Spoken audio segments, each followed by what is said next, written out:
Well, I would like to introduce, and I know a lot of people know Gordon, but we're introduce Gordon Schwontkowski to who is our speaker tonight. And I am just absolutely thrilled that Gordon agreed to do this. He's a very well known and highly regarded speaker, author, and we're thank you for spending the evening with us.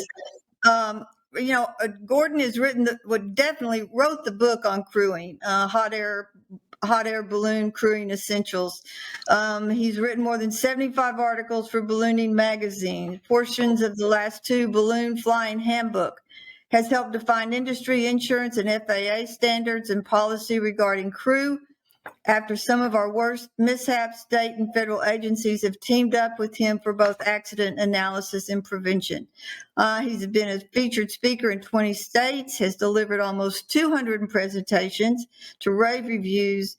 Ed Yost endorsed and described his work as knowledge presented with gusto. And tonight he's got hands-on tips for both pilot and crew and a legal update. So from Chicago, everyone, please welcome Gordon Schwontkowski. Yay. Thank you, Susan. Thank you, everyone, for having me back. Before I jump into the PowerPoint, just a few things that came to mind as everyone was talking through the meeting here. My number one tip for everyone post-COVID or anytime really would be to protect yourself first, and especially with the heat you guys are describing down by you. We've got it up here, but it's just a wet heat without all the standing water. Definitely do whatever you got to do to take care of yourself. Rather than do a hot inflation in the middle of the day, you're talking about a park event. With our Remax and other sponsors, we do a hybrid inflation. I don't have a photo with me here, but if you could just visualize this, we'll stand the basket up off the back of the gate or the back of the truck. We'll take the lower scoop carabiners and go to the basket handles. We'll take the upper carabiners and go to the burner frame, drag the envelope out a third of the way and cinch it and idle the fan. And that way you've actually got a live basket with a live burner and basically a third of a balloon acting as a coal there. And the public doesn't know the difference. There's zero handling. With your fan idling, there's no noise. You've got cooling wind coming at you all the time. We use this for midday tethers or when it's 20, 25 knots, and it saved our backs and our necks dozens of times. I've got an article and some pictures. If you'd like, I can send that over. It might save you a lot of effort and keep your footprint and your presence alive out there, whether you've got events or public events, training for crew, just showing off for the public, doing a sponsor event, anything whatsoever. So there's plenty of ways out there to keep active in ballooning without actually having to hot inflate or go all the way with your equipment. With that, I'm going to jump in. So let me jump into a screen here.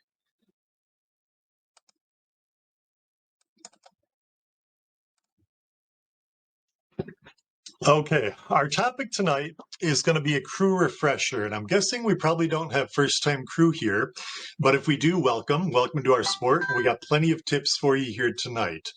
We've actually got something for everyone. We've got something for pilots and crew, whether you're a first-timer, whether you're a newbie, your first year out, or whether you're a 40-year veteran. I guarantee I've got something for you that you probably haven't heard and you can take on your very next flight. Everything I'm going to share with you tonight is stuff I've used and learned over the last 40 years, and I use it on all my commercial and corporate flights. We flew Remax Friday morning, and everything you're about to see in the next 30 slides, I used on that flight. It's not taught standard anywhere. I teach it, and I use it myself all around the country, and the reviews are pretty good. So first and foremost, my number one piece of advice, if I had to give anyone advice right now about coming back fresh in the season or after COVID, is give yourself extra time. We're all a little rusty and dusty. Last Friday was my third flight of the season, and it takes a little while to get back in that groove, get back in the saddle, and just to get everything back up to your normal rhythm and your normal pace. So here's our crew refresher, and again, for pilots and crew, this should get you going, give you some tips to take out there in the trenches on your very next flight. So let's go. We're going to cover three quick areas tonight. The first is safety fun.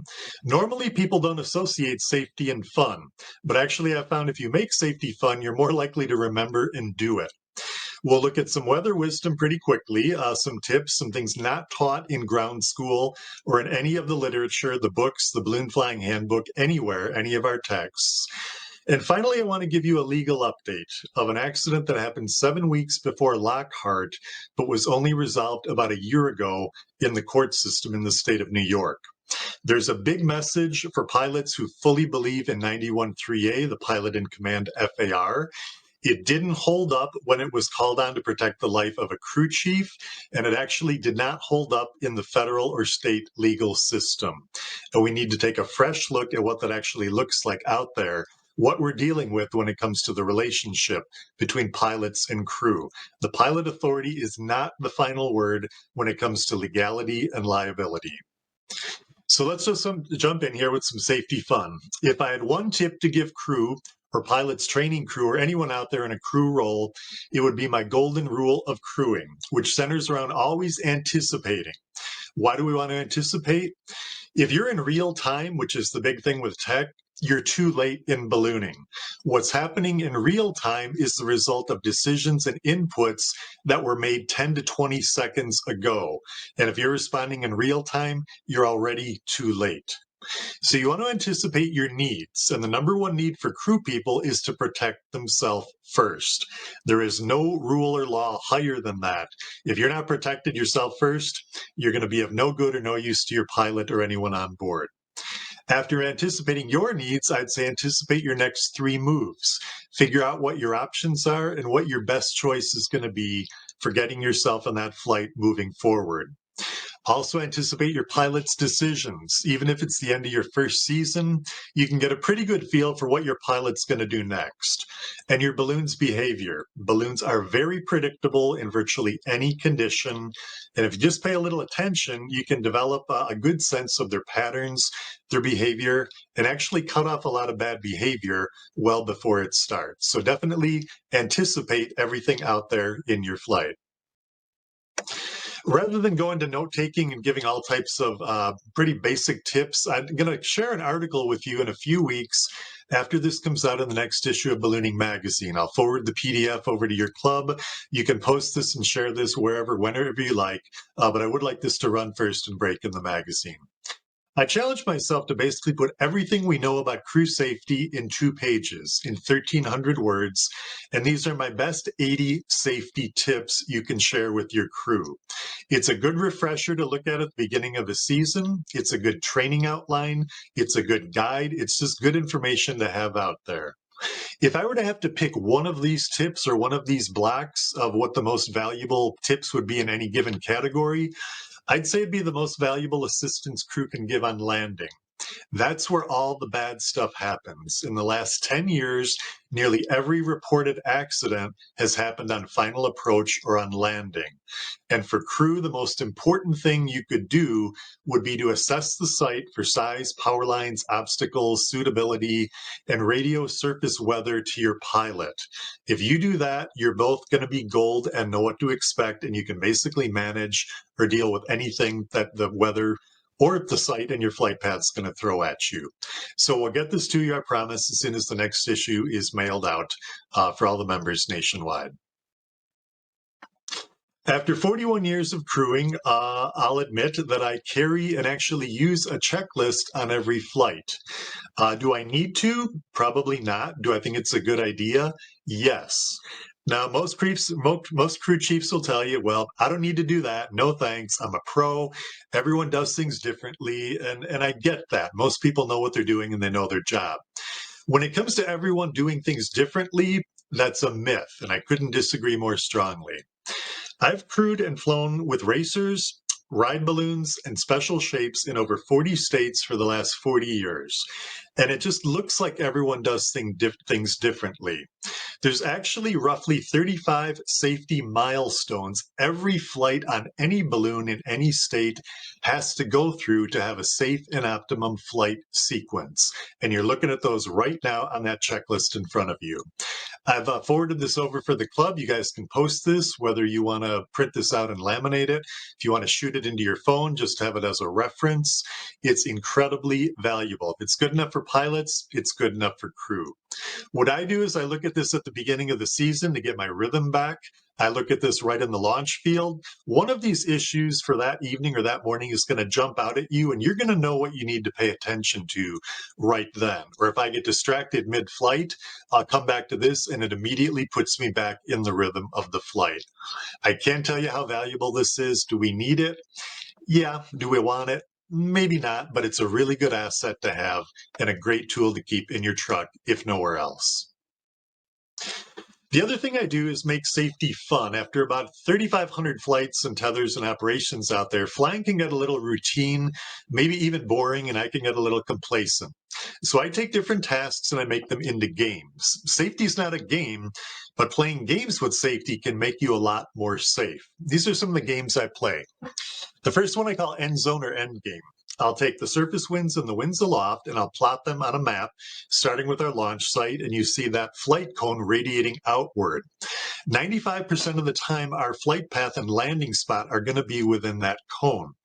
What I'll do is make a friendly wager to make things fun and interesting with my crew or my pilot, where exactly we're going to land at the end of that flight. Where's the end zone? And at first, you want to guarantee success. So you can make it a 5-mile radius of where you think you're going to be. And then narrow it down to 3 miles, 2 miles. We're currently down to about a 1/4 mile, and we're hitting it with about 90% accuracy. And that's not just fun, that's safe. And while you're at it, make it worthwhile. We bet food, we bet drinks, we bet money, we bet packing up and labor. Make it fun for yourself and make it fun for your crew, and your safety is going to go through the roof as well. Another game we play is bottoms up. When's the bottom of that basket going to be up in the air at launch? And not so much the exact time, but we're looking to get a feel for sunrise or sunset, your flight sequence, where you are in the pace of your setup or your teardown, and where things are going and if you're on track. You always want to have a sense of that flight clock going in your head before the flight, during the flight, and especially toward the end of it. And again, with sunrise and sunset, you always want to know where your references are. Another game pilots play all the time, and they ask their crew usually when they're flying lower contouring, is will it fit? Can I get this balloon in that landing site that you're scoping out for me ahead of me? Crew can play it too, and it's a really useful game for them to have on the ground.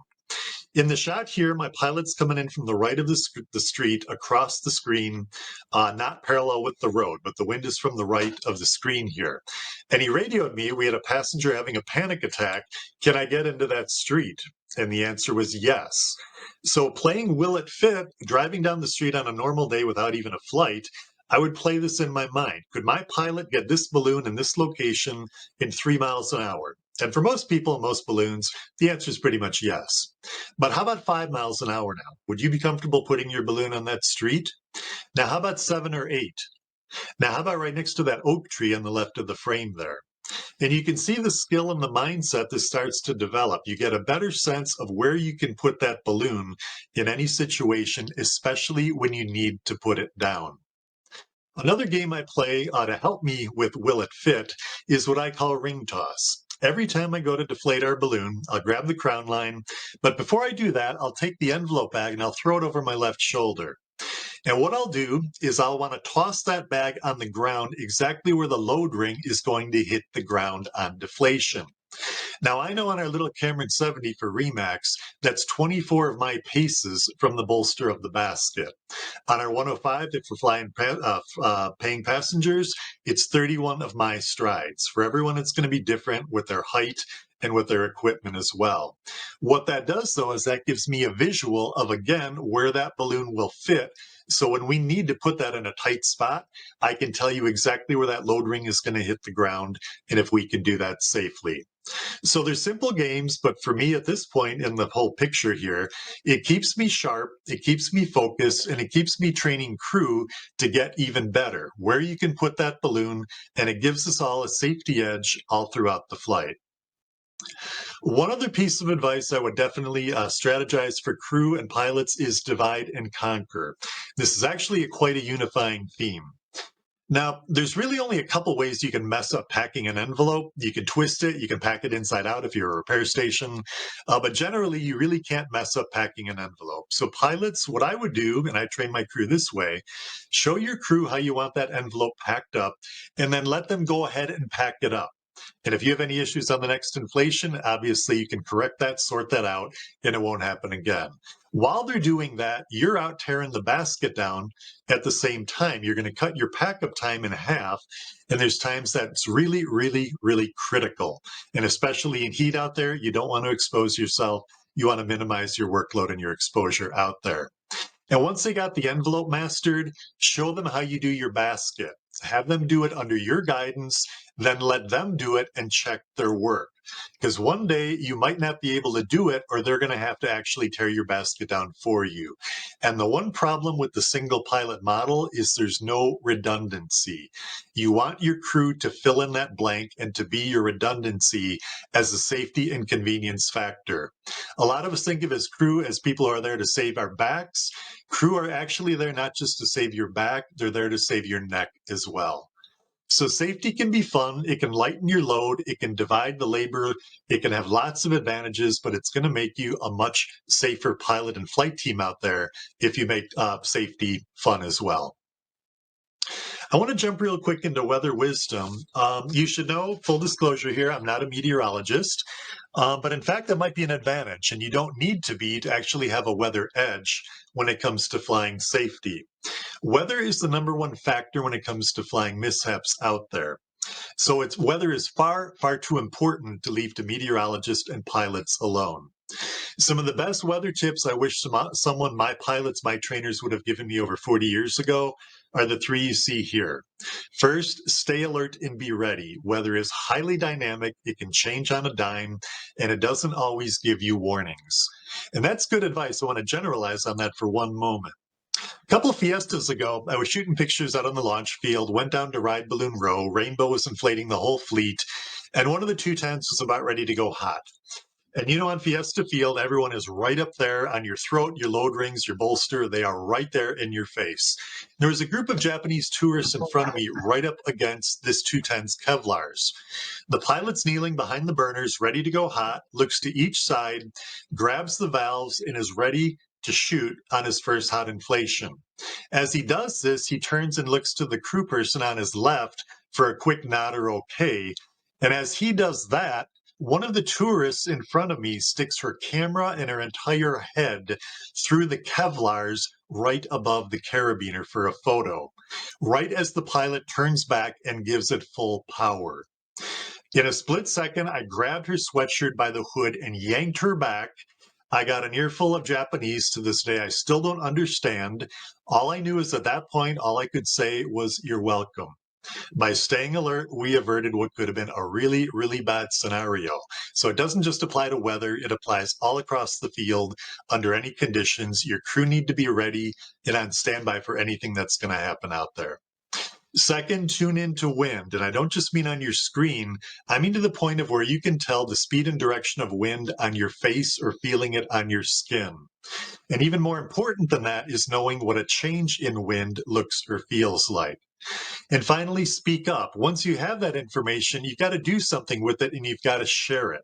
That's even more important. Again, let's generalize off of that. About 7 or 8 years ago, I was in the Southwest flying with a local pilot, brought his family and friends out to crew, about 6 of them. And I was shooting pictures as they set the basket up, did a burner test, smell of propane, yada, yada, normal inflation setup. Except I kept smelling propane even after they did their burner test. I didn't say anything at the moment. I didn't know what their rhythm or their equipment was all about. So I stood back and just sort of waited for a moment, let everything go. Then they assigned me to the fan and nodded that I should start the fan. And at this point, I had to speak up. And I simply said, "Anyone else smell fuel?" And at that very moment, 5 of the 6 crew people all around the basket all chimed in and said, "Yeah, you know what? We've smelled it too for a little while now." And you could watch the color drain out of that pilot's face, not because he had a crack in it fitting, but because his entire crew had a situation that was pretty risky and never said a word to him about it. We had to take the pilot behind the trailer and talk him down off the edge. He eventually calmed down, but I'd be pretty rattled too. So crew, not only staying alert and tuning into everything out there about your equipment and weather, but we got to have our crew speak up and we've got to make it safe and comfortable for them to do that. Let's talk about forecasts real quick. Are the forecasts from flight service, the TAFs you get, are they written for propellers or for propane? Generally, they're written for fixed wing out there. And the problem with this is you can have a 10 knot and 180-degree error factor in that, and the forecast is still considered legally accurate. So let's go to all of our screens, our apps, and our websites. Are those any better? Actually not. They've got about a 10 to a 35% factor, fudge factor built into them as well. And face it, when you're looking at a screen out there and you're looking at flags like this on your launch field, like I was looking at in Chicago 2 years ago with 35 balloons looking at me being the pieball, what are we going to do? Are you going to trust that guy sitting in a windowless room 400 miles away, staring at a screen using 7-hour-old data that's been run through an algorithm to deconflict those flags? You better not. A forecast is a great place to start, but you can never stop there. You got to go forward. If you were in Shreveport over the weekend, there was a world-class weather forecaster using the best state-of-the-art weather models who still missed scud layers developing every morning and even thunderstorms. This little cell popped up when we had a green flag fly-in task at our Chicago event. Never showed up on radar, but does anyone want to be up in that? Does that look like a green flag afternoon? Not at all. You got to go beyond the forecast and keep your eyes on the skies at all times, at all costs. Wind is equally important to monitor out there, and not just from a screen perspective. You've got to be able to read the environmental cues out there in front of you. They're far more accurate when they're real time, in real space in your flight path, than they are on that screen from that guy in that windowless office. Our forecast here said 4 knots. Anyone see 4 knots here? I don't know what part of that's 4 knots, but we actually canceled this flight this afternoon. We had no wind at all. And I don't know about you, but for me, flying in light and variable is even more risky than flying in high wind, period. It's a different kind of risk, but again, crew can get complacent and pilots are burning options without really anywhere to go. The two real risks I've found from a crew perspective and also from a pilot perspective in crewing in light and variable is you don't think anything's going on when there's a problem developing. Every pilot out there has had an experience with power line paralleling pretty much. Every time you burn, you ionize the air inside of your envelope, and that actually gets attracted to the electromagnetic field around large sets of power lines, where you can parallel those in light winds for your entire flight. The magic number to break that field's attraction is 3 miles an hour, whether it comes from wind or an ascent and descent where you scoot yourself sideways, but that's a real thing and crew need to be aware of it if it's happening in light and variable.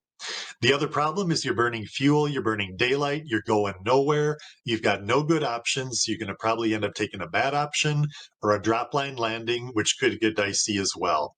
So crew need to be aware out there what's going on in terms of weather, even in light and variable. Once you get a little more wind, like on the left here, we've got about 5 or 6 on a 5 or 6 foot flag. More cues start to show themselves. You'll see leaves starting to flutter. If there's ribbons on construction states in the ground, those start standing out straight. And you'll see a lot more cues out there as well. Unhairsprayed hair also starts to tussle at about 8 or 9 miles an hour. You've literally got a weather station built into the top of your head. Or if you don't, consult someone who does. But someone around you is going to have that type of effect that you can literally determine the wind speed better than a flight service briefing. Your balloon actually is one of the best weather stations out there. When you stretch out your envelope, even before you touch that fan, if you've got ripples running vertically up your gores on a nylon envelope, you've got 11 to 12 miles an hour on the grass. That is invaluable compared to any forecast or any screen out there whatsoever. If your envelope's made of polyester, it's about 13. And that is critical information you need to help monitor, plan, or even decide if you're going to fly or operate at all. If you're seeing raptors soaring out there without flapping, 2 things you should know. First of all, they can't do that in winds below 12 miles an hour. Good information. The other condition they do that under is thermaling. Even more critical, you don't want to start messing with thermals. Our birds there are an early warning system and our best friends. And if you don't stake your tarp down and you start floating your tarp, you're at about 15 or 16. It's good data to have. You really want to know where you are in the wind spectrum at all times out there. The number one factor then cited within the weather category as the cause of most accidents is high wind. But beyond that, it's actually rotors. If you look at all the NTSB reports, you're going to see a common thread out there. For crew or anyone who's not familiar with this, if you're familiar with the cancer ribbon signature you see in the photo on the left from that smoky fire, the wind is coming from behind that tree line. And although we're taught to believe that hot air always rises, it's not true. You can be slammed into the ground coming over that tree line, neutral, positive, or even climbing. The rotor is behind that windbreak, and it's that downward pull into the ground. The stronger the wind, the stronger the rotor. And what it's going to do when you're coming across there, again, neutral or even positive, is it's going to force you into a short, hard, or forced landing, potentially with a rebound or a bounce that your crew might not be ready for. You go through all the NTSB reports, and I guarantee you'll see those exact words in the wording right there. So be careful in stronger winds for rotors. You'll never see them, but they're very real out there.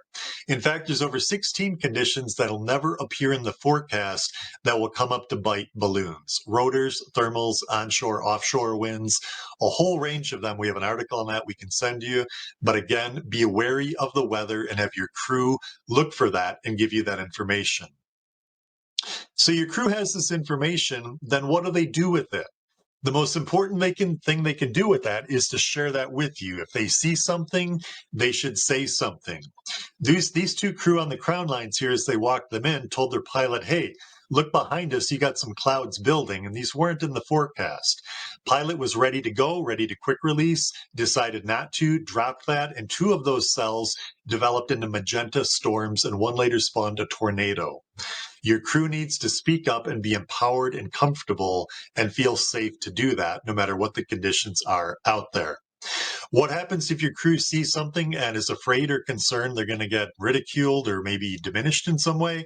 If they do speak up, one possible thing, one scenario could be a Lockhart. Most of you know way more about Lockhart than I ever will, but the public narrative on this is pretty clear. There's a pretty clear briefing. There's talk of a history of flying in marginal conditions. There's medications. There's second-class medicals, and we all know the story after that. What most people don't know is that the crew chief not only knew the forecast, but saw the conditions deteriorate before the launch and during the flight and never said a word. That information was freely flowing within the crew and within the pilot's basket and knowledge base, but they never connected to make a conversation. That gets to be a big, big problem whatsoever. Survivor's guilt gets to be the problem. The crew disbanded. The crew chief died in a mysterious accident about 6 months later. The rest of the crew went off the radar. It's never really been heard from again. You don't get a do-over when it comes to weather, so make sure you speak up, if nothing else, to protect yourself from survivor's guilt. So to prevent a Lockhart scenario, what I do, if you have 40 hours or 4,000 hours, I don't care as a pilot, I have a mandatory meeting at the load ring before we go hot. And I'll talk to my pilot about a few things. It only takes 10 to 20 seconds, but it's required. And don't you even dare light that burner without it. First thing is I'll look over my pilot. Hey, you look a little tired. You seem distracted. You're focused. I want to make sure you're all there. Then passengers. Hey, Martha looks a little gimpy there. I don't know if she can take a high wind landing. Then our weather. Hey, it looks good, but are you concerned about anything? We got thermals, we got wind, we got a shift, rain, anything. Then we're going to look at the flight path. You're going to keep it low, you're going to go long, and where do you think you'll land? And with all that information, I can immediately tell if there's a deviation during the flight. Critical information, we can get it in 10 seconds. If you don't do it at the load ring, do it in the back of your truck, inside the envelope, behind the trailer, but do this with your crew to give them the low and down on your flight before you go hot. So if you have weather develop, your balloon's standing up, and you're at an event, a festival, glow, or anything like that, you got sponsors, spectators, crew, crowd, media, passengers, whatever around you, it can be really awkward. So what I'll do, in this case, we got weather developing at the Lyle event, Eyes to the Skies in Chicago. I'll walk up to my pilot with the weather directly behind me, and I'll whisper in his ear 10 simple words. And I urge your crew to prepare this script in advance. Look over my shoulder. That stuff's building. Are we okay? It's a simple, non-threatening request. It's an observation you're offering, and it's pluralizing safety to ask to reassess and decide the go, no-go decision. It can be a tough talk that requires tough talk. So to that end, I've sent you an article you can share with your crew called Tough Talk. Exactly how to have that conversation when they see weather without challenging your authority or feeling awkward in a situation where they need to bring that information to your attention. We've all been there, weather changes, and we need to keep that information flowing. How about when you're about ready to launch and you're not on the ground or staticking or aglow anymore? We have scripts for crew as well. Hey, I'm concerned about that weather that's coming in. I'm not comfortable flying that close to a front. Is it safe to fly that close to a rain cell like that that's developing? Or, hey, what's this look like in an hour? And imagine what the conversation at the Lockhart basket might have looked like had these questions come up. Would it have prevented it? There's no way to know, but it might have been a very different outcome, or that flight might have gotten cut short before its final climb. Weather also changes mid-flight, and you should have a code your pilot and crew understand so as not to alert or alarm passengers or anyone around the basket as well. If I tell my pilot we got a sound show, that means we've got thunder. He needs to keep aware of that and take some action. If we've got a light show, we've got lightning. If I tell him I'm going to see him at 7, it's not a time. That means it's 7 knots on the deck, no matter what he's got up top. And perfect means it's a perfect 10 knots. Landing probably won't be, but he's got the information he needs. It's critical your pilot has all the weather information from any source, and the best source is your crew right there on site. Keep the information flowing. I want to give you a real quick legal update of an accident that happened just 7 weeks immediately before Lockhart. The 5-year anniversary of this past last Thursday, actually, happened in New York for an accident-free 2,500-hour, 35-year pilot, flying 10 passengers in a brand new Cameron 225, complete hyperlast in light and variable conditions. And again, crew complacency probably played some role or some degree of a factor in that case. Pilot had to go to 5,000 feet to get even out of his launch area and get a suitable landing spot. Comes in for a nice landing in the back of a scrub field, is grateful to be on the ground. What happens after that is pretty amazing, and it took us about 3 years to unravel the full story. Pilot's ready to deflate. He's got his vent line, smart vent and turning vents, everything in his hands, literally ready to pull. Passengers are out of the basket. He gets hit with a gust and immediately gets false lift, putting that balloon with him solo back in the air. This is what it looks like. He's soft, he's underinflated, he's stratified. He's now climbing at 400 to 500 feet a minute in an unresponsive balloon, going backwards against his flight path in the dark without instruments into an area that has one landing spot immediately, and then he's in tree canopy in the gorge. If it couldn't get any worse, at about 200 feet, he hears his name on the radio, except it's not on the radio, it's his crew chief holding onto the basket handles outside the basket. He had added weight on in an attempt to save the relaunch and actually was taken up since the balloon was so light. The pilot couldn't land the balloon quickly enough. The crew chief fell over 200 feet to his death in a cornfield below. As you can imagine, every state and federal agency came out and put their nose in the middle of this accident. It didn't make national news for a number of reasons. It was in the middle of a heated presidential campaign. It was on a weekend evening in backwoods rural New York. A number of factors bumped this out of the story. But here's the results of what happened with this accident. Everyone chimed in, and here's the findings and positions which relate directly to 91.3A, pilot in command. We've all been taught the pilot's God, final authority, responsible for everything. Not the case in the legal venue. The state of New York had issued the pilot a vendor's permit to launch out of the state park for his commercial flights. That permit was actually renewed and the state found no fault with the pilot. He continued on with his business the following year. In the New York court system, we had one of North America's top aviation attorneys prosecuting on behalf of the crew chief's family. The claim actually got dropped after 4 years because the judge forced the attorney to try the case or to take it and drop it and get out of her courtroom. There was no claim whatsoever. It disappeared from the court docket after 4 years in the courts. The FAA, again, referring back to 91.3, no 709 check ride, no recurrent training, no fines, no violations, no citations, no careless and reckless, nothing. The NTSB finding probable cause, the crew's failure to let go, which is not anything close to 91.3A. The independent and a unanimous verdict of all these agencies, state and federal, is that the crew chief owned responsibility for that accident, for that mishap. And a little fun fact here, the Department of Labor chimed in. They wanted to now charge workman's comp for all crew on every pilot for every flight. And that was one of our first lines of business, was to get that shot down, which took about 6 months. Excuse me, OSHA had a general duty clause they brought forth, which was actually one of the best responses I've seen to 91.3 in setting some context. Now, this is a W-2 employee, but this actually jives with other findings, maybe not rulings, but findings or opinions after other falls off baskets with other mishaps. An employee shall comply with all rules, regulations, and orders which are applicable to his own actions and conduct. That is not pilot is directly responsible. That is a high degree of personal responsibility on behalf of the crew to comply with direct orders from the pilot. We've all been taught the pilot's God, final authority, completely responsible for everything going around that, and I understand that. But in terms of legal context and findings, that is not the case.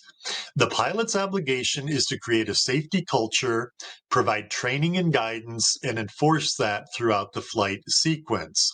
The crew's obligation is to be aware, to be intentional, and to comply with directions as they're given. The problem with a wait off command is there can be as much as an hour separating the command and the compliance. And as we all know, a lot of impulses or hazardous attitudes can kick into gear in that hour or in that moment of need. So 91.3 is by no means the final word on authority, liability, or safety. Crew have a dog in this fight and are actually having a high degree of personal responsibility for their own safety. We need to get that message out there. Pilots still have their role, but it's not final and all-encompassing. So if there are two concurrent crises, so a pilot's having a heated moment, they're on fire in some sense of the word, and the crew is now disobeying or not complying with the command, can they count on the pilot to get them out of that situation or be responsible for them? The answer is no. And it's very similar to walking in front of a train. You can't expect that engineer to stop that piece of equipment safely to protect you for violating a personal responsibility, safety, sensible command, or just order of protocol. Very, very simple. Crew need to look out for their own safety out there on their own. Follow the rules. They're literally written in blood. They're there for a reason. Even if you don't like them, they're there to protect you, and they're there for all of our own good. The takeaways from this accident and every other fall off a basket is gravity always wins.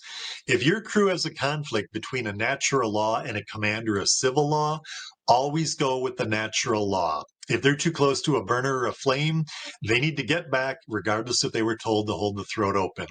If their pilot asks for weight on and they're lifted off the ground, obey gravity, forget the pilot's command, keep yourself protected on the ground. Second, every decision counts, whether it's a misstep, whether it's a bad habit or a good habit. You don't get a do-over when these really come down to the wire. And finally, all crew need to stay grounded. I can't emphasize that enough after 4 years of legal wrangling just to straighten out a resolution for the New York accident. Stay grounded both literally and figuratively.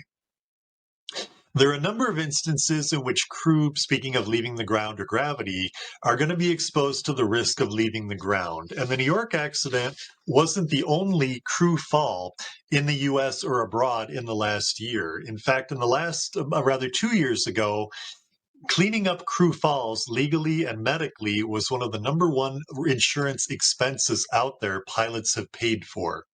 And that's real. When we're writing 6 and 7 figure checks, this is a real thing we need to address.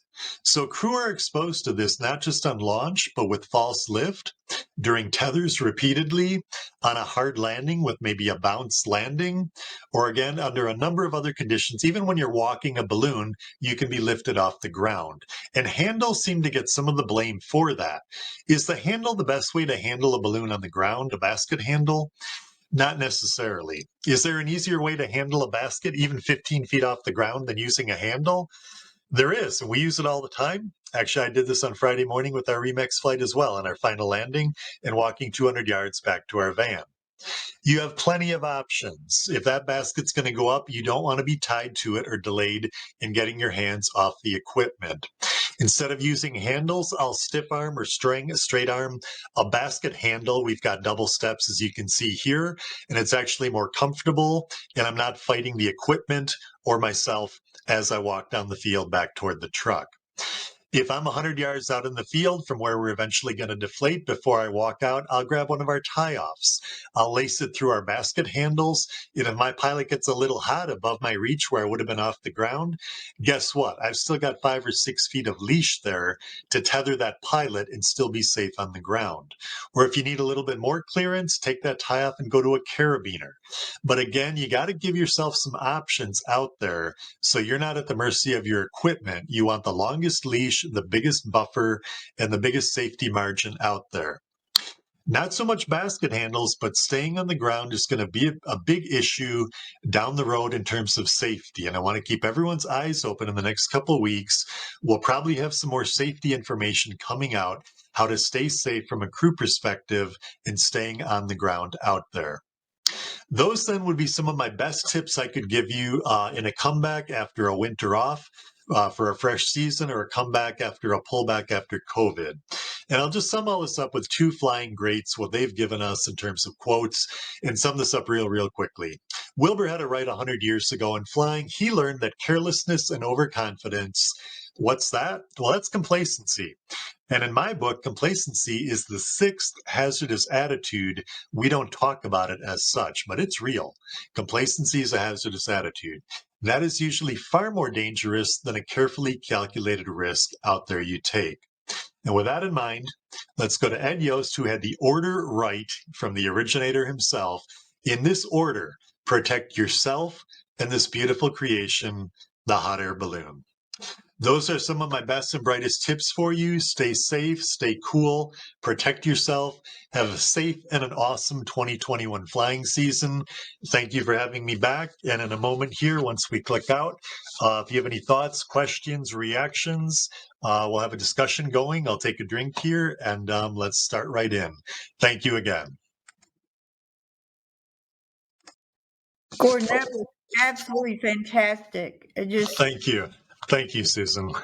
so much information, and for those of us that have been flying a long time, it's wake up calls and reminders that invaluable.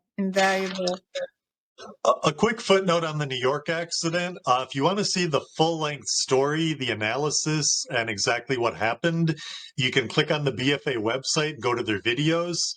And from what Dean tells me, this is now the only video on the entire BFA website that actually has English subtitles you can read, even if it's muted as well. So if you want the full story on what happened and the legal implications, it's all been done on the BFA website, if you want the full background.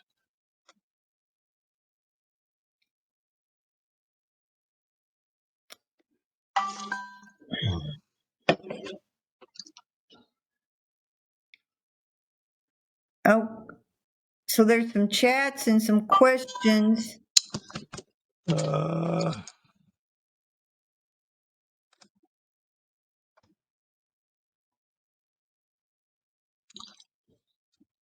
I have a question All right, here. thanks, Gordon. Sure. Thank you. Hello, Gordon. No, forgive me if the time frame is wrong here. I mean, because honestly, the last year has felt more like 6, and then at the same time, it still feels like it's March of 2020. But wasn't there recently a photo in ballooning that showed you receiving an award for all this work?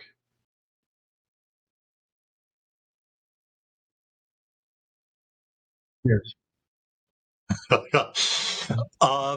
Generally, I think for my work in crewing and in publications and seminars, yes. Dawn actually nominated me for the Crew of the Year award, and I never saw it coming. It blindsided me, and I'm just hugely grateful that I've got a position I can share everything I've learned in 41 years. Well, It's such congratulations a on it. great I community. definitely think that you have brought Wow, a I don't tremendous even know amount where of to value. start saying thank you. I guess maybe 20 years now, kind of going around lecturing and stuff. A lot of great lessons there, and we'll never really truly know, to the extent that you've helped us all.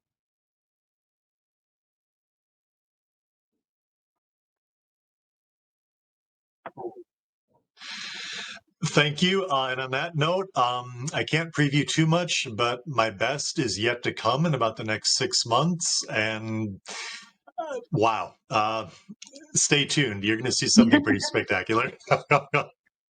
But thank you. Thank you. That's very kind. Thank you.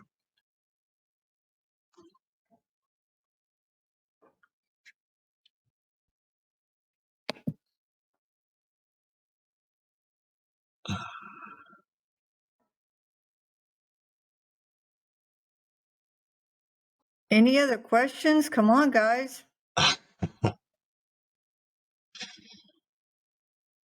We get the heat up here, not quite like you do down there, but for us, 93 and 60% humidity is brutal by our standards up here. We flew Friday morning. We took off. It was in the 70s. We landed. It was already 90 degrees. And we flew out through COVID. My pilot and I fly Remax ourselves, one pilot, one crew person. And we walked at about 200 yards to get back to our truck at about 7 miles an hour. So I get the heat, I get the humidity. You got to protect yourself. My pilot didn't bring water out that morning. I threw him a Gatorade. He probably would have passed out otherwise. Definitely, whatever you got to do to make your equipment do most of the work, keep yourself comfortable, stay protected. If you go down, none of this is worth it. It gives a black eye or blemishes all of us. So definitely put yourself first. Yost had it right. Protect yourself even before the balloon. No doubt.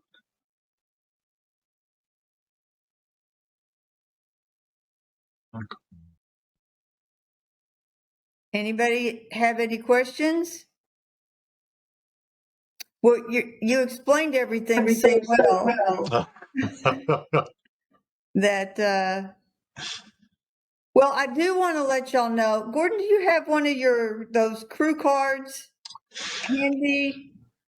I don't have that with me, but I've actually got your order ready to ship out, so you will have them very shortly. Okay. Well, as a surprise, Gordon makes this really nice laminated, is it a trifold or fourfold, if I remember correctly?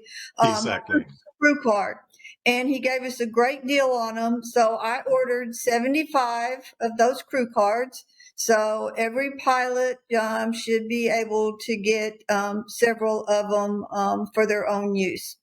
I also ordered one of his books for the library. So the handbook on crewing essentials will now be in our CTBA library. And I really recommend crew people, pilots, let's start checking it out. Okay. The crew safety card you might have seen at some seminars I've done. It's basically the trifold, like an airline style safety card, strictly for ballooning with tips on 20 different parts of your flight. It's a great refresher for crew at the beginning of a season, after COVID, anything, just to refresh your memory if you want to focus on one area. They used it over in Plano a couple of weeks ago for crew training. It's just a great resource to have on hand, a big area for your local emergency contact numbers, some great trips on getting out of trouble, staying out of trouble, and basically anything you could get into, how to get out of.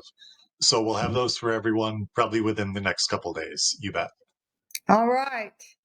Well, I'll pass them out at the next get together.